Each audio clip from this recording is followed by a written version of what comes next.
Good afternoon. Welcome back to Passionate World Radio Network. Distinguish yourself from the ordinary. And this afternoon, from 2 to 2:30, on Lillian's Interviews, I am proud to present to you Jim Cullum, Cullum, and he is going to talk to you about, well, whatever and everyone has problems with relationships, whether you're just in a relationship, you're in the middle of a relationship, or worse, trying to save a relationship. And he's going to do it in his popular book called Let Me Show You How I Love You. So good afternoon, Jim. How are you doing? Good afternoon, Lillian. Thank you for having me on. I am absolutely wonderful. I am delighted to hear that. All right, so let's start at the very beginning, as Julie Andels always says. And what prompted you to write a book about relationships? I have worked with hundreds of nurses over the years. I taught in a hospital for 22 years, and at the holiday times, whether it be Christmas, Hanukkah, Valentine's Day, Mother's Day, etc., I would always be asked by the nurses, what did you do for your wife? And when I would tell them what I did for my wife, I would always get a response, oh, wow, I wish my boyfriend would do something like that for me, or I wish my husband would think of things like that. And after hearing this hundreds of times, I made the decision that, wow, maybe guys need a little info here that can help them out and give them an idea about what their special someone is really looking for. And I think that's really important because some guys just don't seem to have a clue. And I just don't think it's ignorance. I really think that it never occurs to them that they have to work at maintaining a good relationship. Exactly. You know, I'm not going to stick up for the guys here, but, you know, many men they're very busy with their jobs. They come home, whether it be a desk job, they're mentally exhausted, or a physical job, they're physically exhausted, and they just want to chill out and relax and let it go. But when you have a girlfriend, a wife, whomever it is, that you are in a relationship with, you still have to make time for that person, because what you do to show that person that you really care, that you're there, is so incredibly important for your relationship. And think about it, a job may only be 40 or so hours per week, but a relationship is 24/7. And not only that, if you have kids running around the house, whether they're yours or nieces or nephews, or even kids down the street, let me tell you something. They are paying attention, especially the boys, on how other men treat their ladies and their ladies' friends. So if they see a lot of arguing going on, they make the assumption that that's permitted behavior. If they see a man hit a woman, they'll take it for granted that they also have the right to hit. I mean, these are where kids pick up on. You might not even think about it. But I'll tell you this, a lot of people's behavior in terms of relationships are based on what they see their parents and their grandparents and their aunts and uncles do. I agree with you completely. Children learn from a very, very early age. Just by listening and watching, it matters not what you tell them. It doesn't matter what you say to them. It's what they hear on their own, especially when you're not even aware that they're listening or even watching. And that's where you have to be very careful. During the campaign, they made a big point of showing some of the things that President-elect did. And while maybe the President-elect doesn't think it's going to be a big deal, all those little kids who heard him and saw and saw what he did, and also some of the kids who reacted to what he was showing was acceptable, they're going to start displaying their own behavior like this with their own relationships. And relationships mean more than just between a man and a woman or a boyfriend and girlfriend. A relationship means how you behave and act with other people as well. Oh, exactly. And I learned this personally when my older son was just 5, and we went out for a drive in the car, and he was in his car seat, and we would sing songs, and we had a lot of fun. We always had fun on our little trips to the store or the post office. But when we came home, he said to me, "Daddy, do you know when you drive, you do this, you do this, you do this?" And that's when it first hit me. Oh, my God, he is so observant. I never said a word, but he saw everything that I did, how I used the brake and the gas, how I signaled for the turns. If I made a remark about somebody cutting in front of me or whatever it was, at 5 years old, they were already on the radar with all of this. Oh, yes. So they'll see whether or not you hold doors open for women and older men and older women. They'll see how you treat the people in a bank or in the grocery store. These kids are very visual when they come and see how mommy and daddy relate and deal with other people. And they'll take everything that they're picking up from you and they'll put it away in their little mind. And when the time comes, they'll trot it out. Exactly so. One of the things that I love to do with my wife when we go out, whether it be shopping or to the movies or to dinner, we always hold hands. And I think at one point we were having dinner one night in a restaurant, and somebody made the remark that we must be two lovers together because couples married, at our age don't hold hands when they're out. Oh, we were told we were just cute. Exactly. It's something that, you're proud to do. You're showing everybody that this is my partner, this is the person I love, I care about, and we're together, we're connected, not only mentally, but holding hands, the physical connection, and it's a wonderful feeling. Absolutely. I mean, when people ask me how long I've been married, and I tell them, well, it's going to be 28 years, their eyes just widen. And then their next words out of their mouth says, well, how do you do that? And I kind of look at them and I said, well, the sea rolls in and the sea rolls out. There's storms at sea. And then the waters quiet down. The tide goes in, the tide goes out. And they kind of looked at me like, boy, this lady has lost a marble or two. But I think it's the rhythm of life. And if you use it the right way and know how to relate to your husband or wife, I believe that you can have a very successful relationship with anybody. But there are certain rules and certain things that you need to do in order to ensure that the relationship lasts. Exactly. You have to pay attention, both visually and auditorily. You have to listen, you have to watch. When you're having a conversation with your significant other, you have to be there in person. You need to have your presence there so that you can look at each other, you can look into each other's eyes, you can look at the facial expressions. You can't do that when you're texting. No.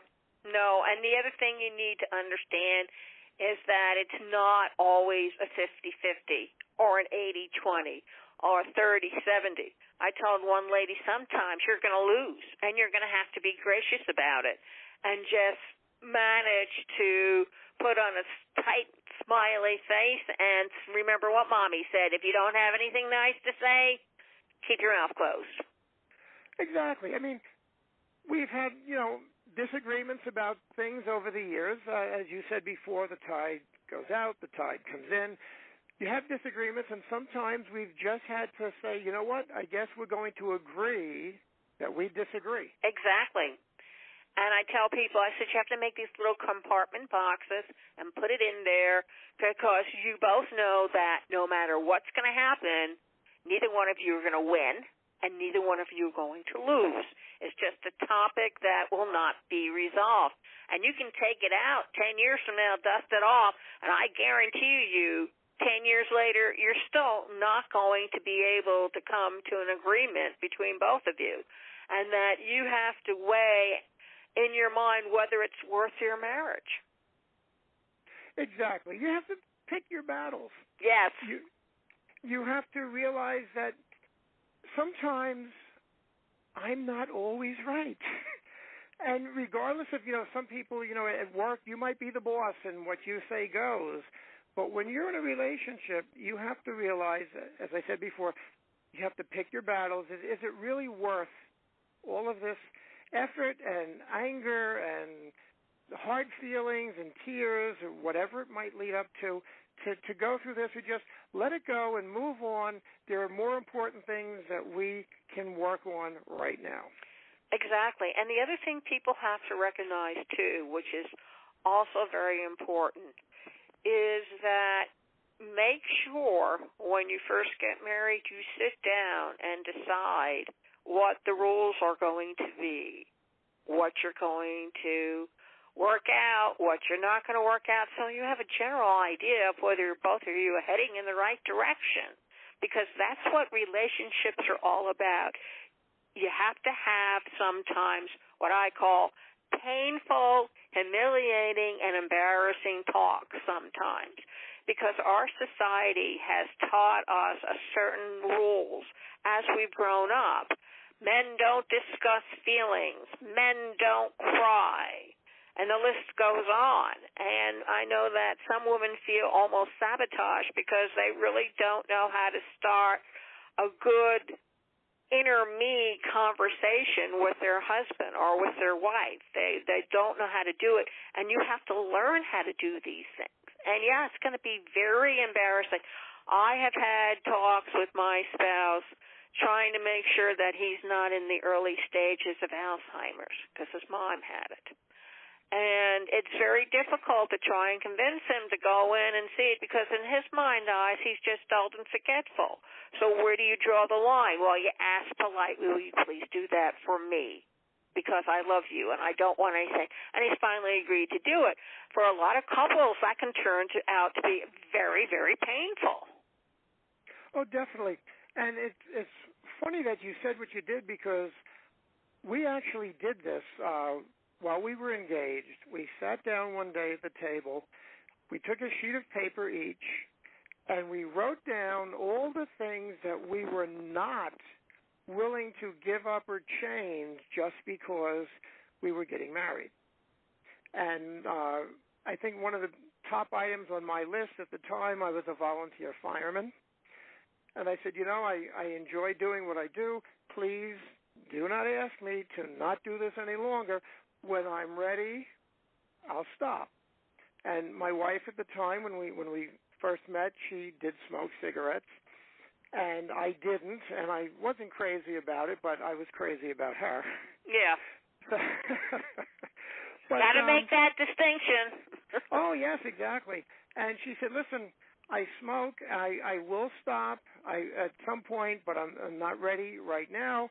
And before we had our first son, she stopped smoking. And, down the road, things do change. But you do need to have some sort of an agreement about certain things that, are must-haves or, we can eliminate this. You need to agree on that from the very beginning. And you need to understand what the parameters are and how far you can push. Because I know some men get into situations where they're henpecked. You do not want to do that to your husband. You don't want to do it to your wife, but that's the way it is. And there are other relationships where men keep pushing and pushing and pushing until their wife explodes, and then everything is A-okay. And as long as you know that's how you are going to act and interact, that's fine. But let the other person know this is how you act, this is how you behave.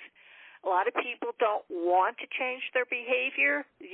When you got married, I was told by my mother, when you get married, remember, you're not going to change his behavior. He is who he is. You have to love him the way he is.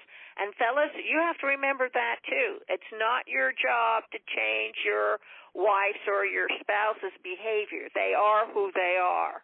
They want to change, that's different. But don't set out to change them. Exactly. I remember way back in the day when we were first married, and several of our friends were getting married at the same time, right, within the same time period. And this one person was going out with a guy, and he had some rather nasty habits. And she kept saying, "Oh, it's okay. Once we're married, I'll change him. I will change him." And I said, "No. Let me tell you something. When you get married, things don't change for the better. They'll stay the same, or they'll get worse." Yes, you can't change somebody who believes that there's nothing wrong with their behavior in the first place. Exactly. And if you try to change it, the results may become physical.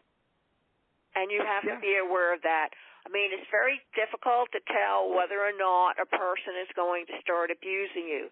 However, there are signs that can tell you that maybe this particular person leans more in that direction when they want to punish or when they get angry. And it's not always an open and shut case that you're going to know immediately.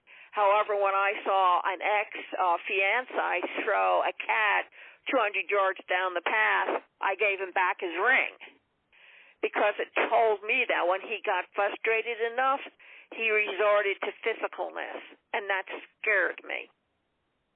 And it should have, because you learned a lesson now, and it was sooner than later. Yes, and you wonder, well, how long will it take before he starts beating you or picking you up and throwing you against the wall when you're not doing something he wants or you're being a pest or what he considers irritating him.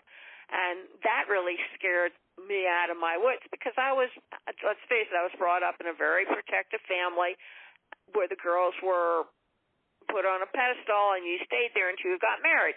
So for when I saw that type of behavior, I was just shocked. It never occurred to me that a man would display that type of behavior when something frustrated him. I was used to my father walking out of the house, slamming the door, and walking out of the house. That's how he handled it.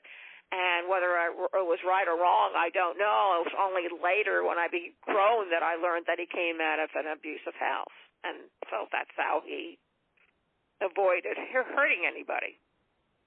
Well, communication is extremely important, both, like I said earlier, the listening and the observing with your eyes.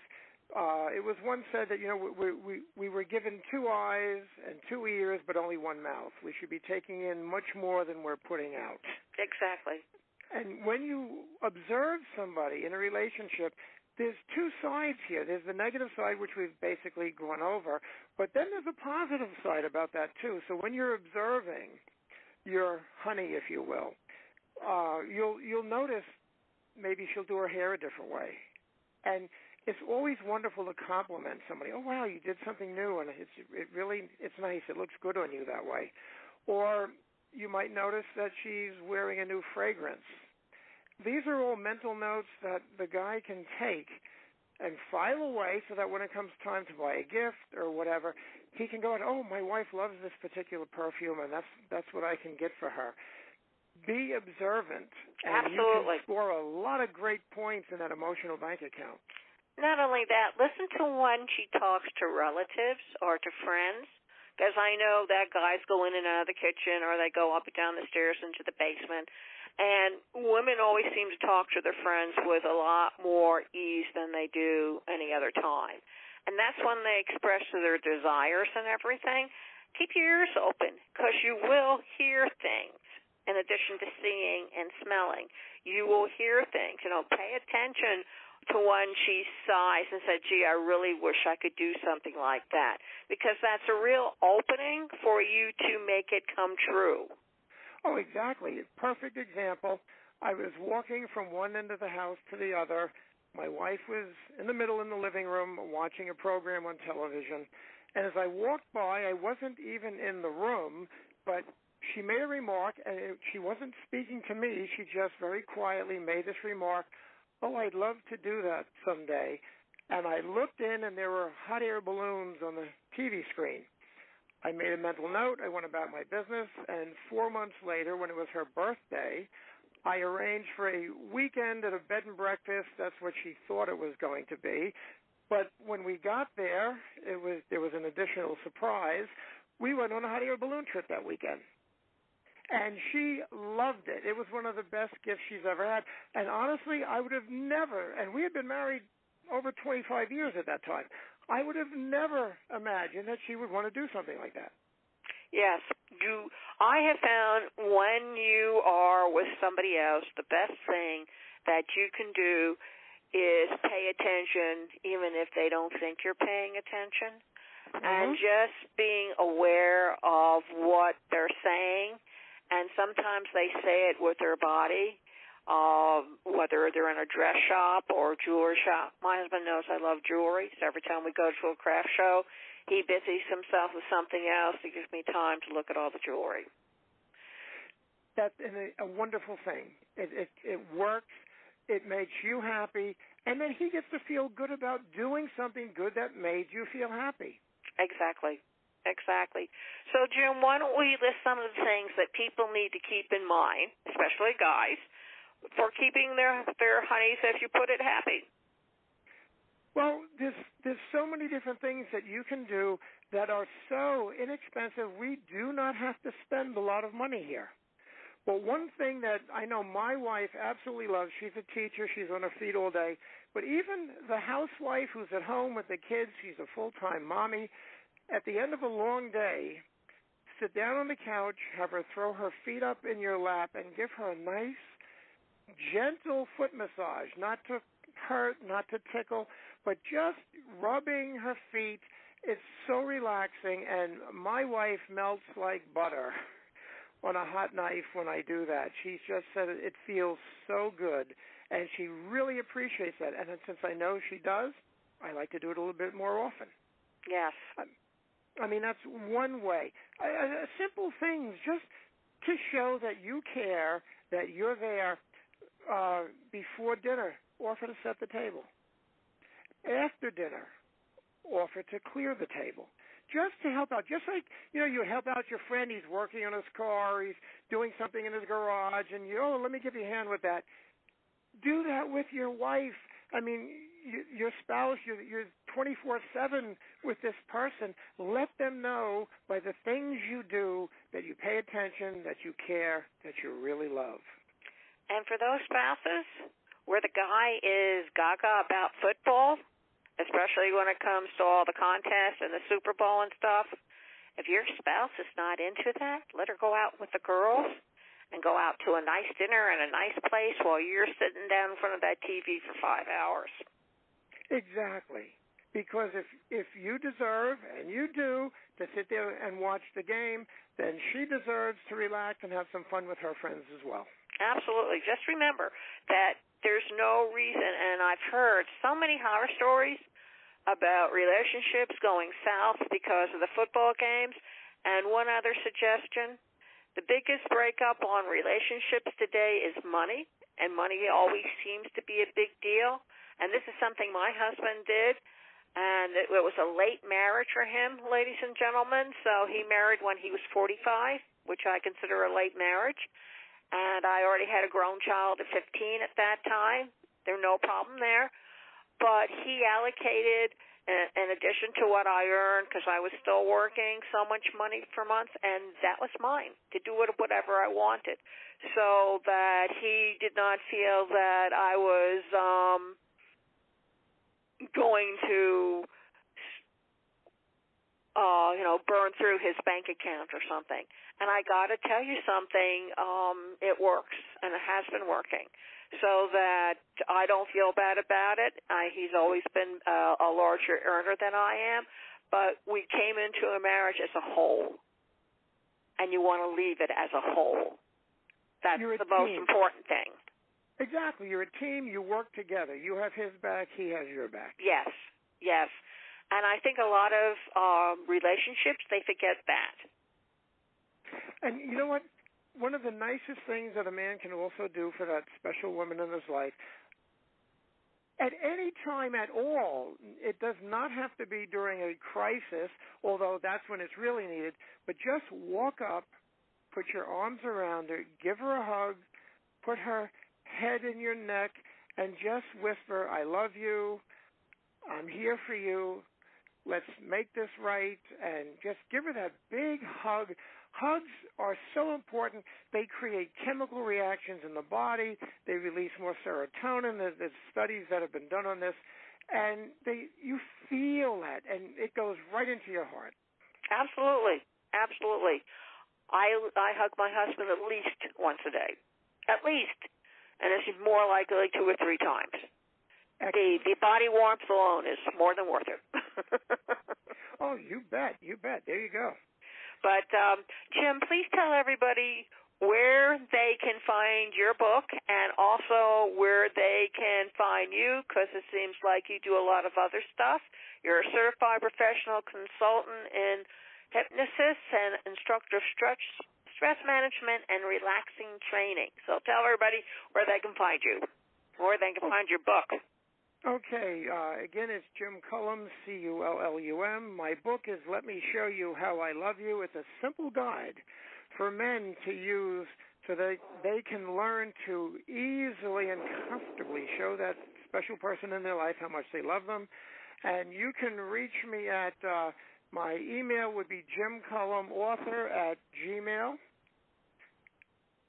You can also find me on Google Plus under Jim Cullum. And my book is available at Amazon.com. Great. Okay, folks, you can listen to this interview all over again at PassionateWorldRadioNetwork.com, at Twitter.com/@Caldwell, CAULDWELL, Facebook.com/PWR Network, also on Google Plus, PWR Network LLC. And before you go away and stray, H.W. Beecher had this to say about riches. Riches are not an end of life, but an instrument of life. Thank you all very much for listening, and remember, keep on listening. Thank you.